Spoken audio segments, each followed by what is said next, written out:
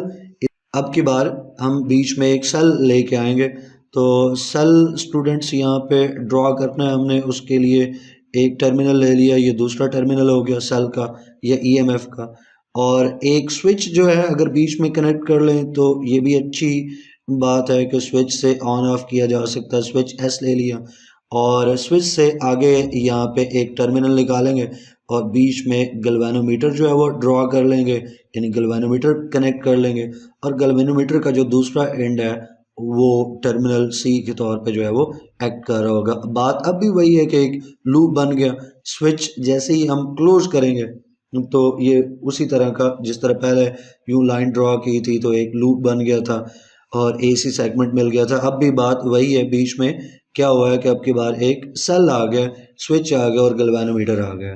तो स्टूडेंट्स वो जैसे ही हमने इस स्विच को ऑन करेंगे, दूसरे लफ्ज़ों में इस सर्किट को क्लोज करेंगे, तो गैल्वेनोमीटर जो है वो डिफ्लेक्शन शो करेगा, करंट पास होगा।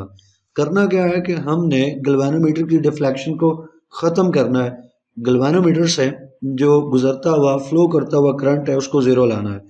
अब उसको ज़ीरो कैसे लाएंगे, उसको ज़ीरो कुछ यूँ लाएंगे कि एक तो इस सेल की अपनी ईएमएफ जो है, अपना पोटेंशियल डिफरेंस है, लेट से मैं उसको ईएमएफ 1 कह देता हूँ, वो है इसकी एक वैल्यू और एक कांस्टेंट है। सेल अगर एक कांस्टेंट है, एक स्पेसिफिक सेल है, तो उसकी ईएमएफ जो है वो भी स्पेसिफिक है। लेकिन ये जो सेक्शन है ए सी, ये तो हम वेरी कर सकते हैं, लिहाजा ए सी के क्रॉस जो पोटेंशियल डिफरेंस है वो वेरी कर सकते हैं। अभी हो सकता है कि ईएमएफ जो है ये ज़्यादा हो और वो ए सी के क्रॉस जो पोटेंशियल डिफरेंस है वो कम हो, तो इसकी वजह से करंट जो है वो गैल्वेनोमीटर में से फ्लो कर रहा हो। या हो सकता है कि ये जो एप्सिलॉन 1 है ये कम हो और वो जो अक्रॉस ए सी पोटेंशियल डिफरेंस है वो ज़्यादा हो। दोनों सूरतों में बात यही है कि इस कंडीशन में जब गैल्वेनोमीटर डिफ्लेक्शन शो कर रहा है, इस सूरत में जो एप्सिलॉन E1 है, बैटरी है, ईएमएफ उसकी ईएमएफ 1 एप्सिलॉन 1 वो इक्वल नहीं है, पोटेंशियल डिफरेंस वीक है। इक्वल ना होने की वजह से पोटेंशियल डिफरेंस मौजूद है और करंट फ्लो कर रहा है। हमने क्या करना है, इस करंट फ्लो को ज़ीरो लाना है, इस नीडल को वापस ज़ीरो के ऊपर लेके आना है। नीडल ज़ीरो के ऊपर तब आएगी जब जो ईएमएफ है वो इक्वल हो जाएगी पोटेंशियल डिफरेंस, या पोटेंशियल डिफरेंस जो है वो इक्वल हो जाएगा इस एप्सिलॉन 1 के। अब एप्सिलॉन 1 तो कांस्टेंट है, लेकिन v तो हम वेरी कर सकते हैं सेक्शन को वेरी करते हुए। तो ऐसा करते हैं कि इसको थोड़ा सा चेंज कर, चले इसको यहीं पे ले लेते हैं, थोड़ा सा हम कह लेते हैं कि इस जो ये जो सेक्शन है ए सी का, इस सेक्शन को लेंथ L1 कह देते हैं, और हम कहते हैं कि पहली इनिशियल लेंथ जो है वो कुछ और थी, लेकिन जैसे ही ये फाइनल लेंथ जो है वो अचीव हुई जो इस वक्त मौजूद है ए सी की, तो इस लेंथ के ऊपर जो है